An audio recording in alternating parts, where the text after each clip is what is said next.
Hello, my friends. Will Underwood here. Uh, we're talking about cowboy steaks.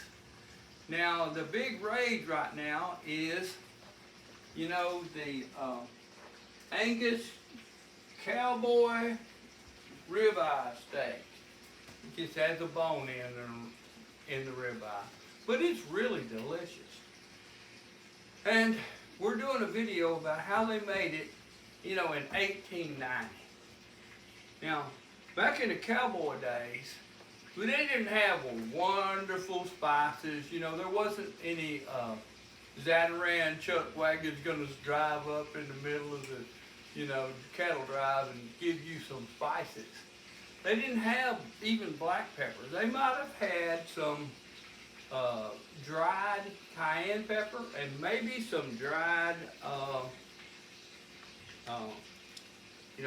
the chili peppers, and they had salt. But they cooked it, and a lot of these westerns, people have forgot about the cooking with onions. And here's what we're going to do this time.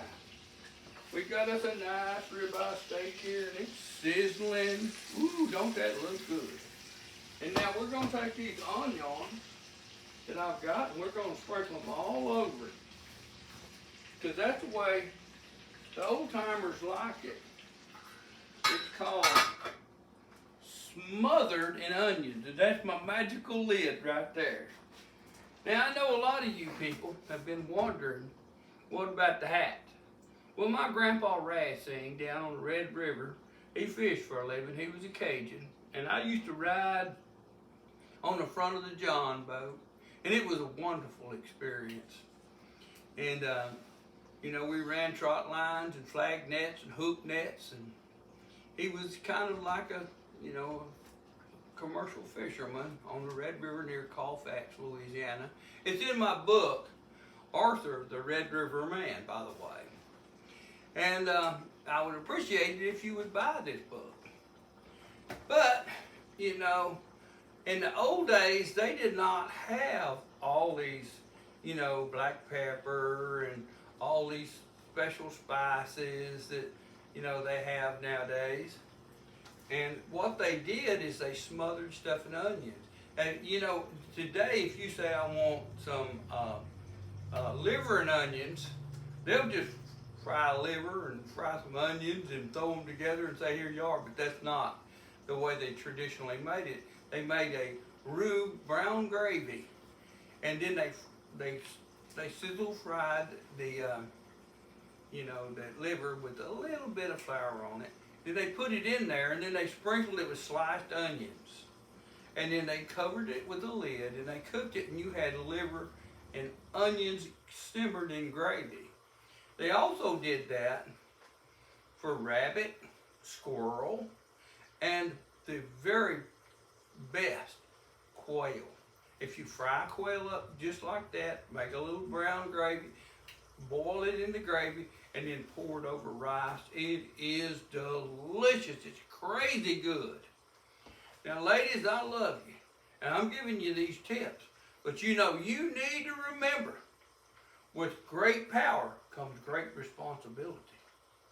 And I'm telling you, your husband is going to love you when he wraps his lips around this onion steak.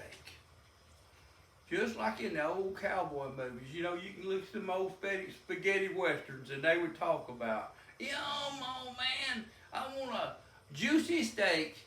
And then when they say juicy, they almost always mean not well done and not rare, but kind of in that middle ground. Kind of red around the bone in the thick part, but done in the on the edges. They like that. They didn't like their steak when, like they said, juicy. They want juices to come out of it when they cut it. So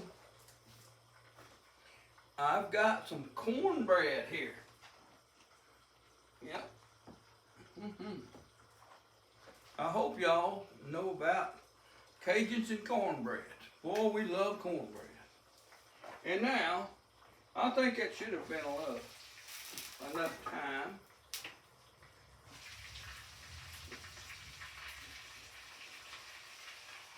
You know, I love sharing these recipes with you, and I hope we can continue. Cajun Underwood is really something that we just launched, a couple of months ago, and we're struggling, trying to get up and trying to get, a really decent channel. And we're on YouTube and X. So if you can, follow, like, and subscribe, because, we can sure use the support. And here we go. We're going to dish up this steak right now. Woo-wee. Does that look good or what? It looks like it might be hot. There you are.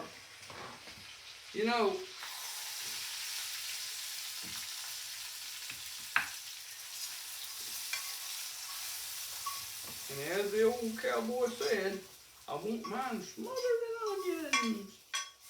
And it is. It's smothered in onions. That looks very good, don't it?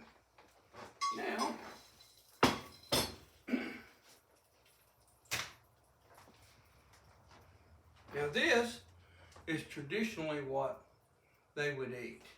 In Louisiana, this is what they would eat. They didn't have fancy spices. They didn't have ice boxes or cell phones, But if you try this dish, you'll suddenly realize they didn't live so bad. This is a wonderful eating dish. Oh, there you go. And hey, you are going to share that, ain't you? Well, God bless.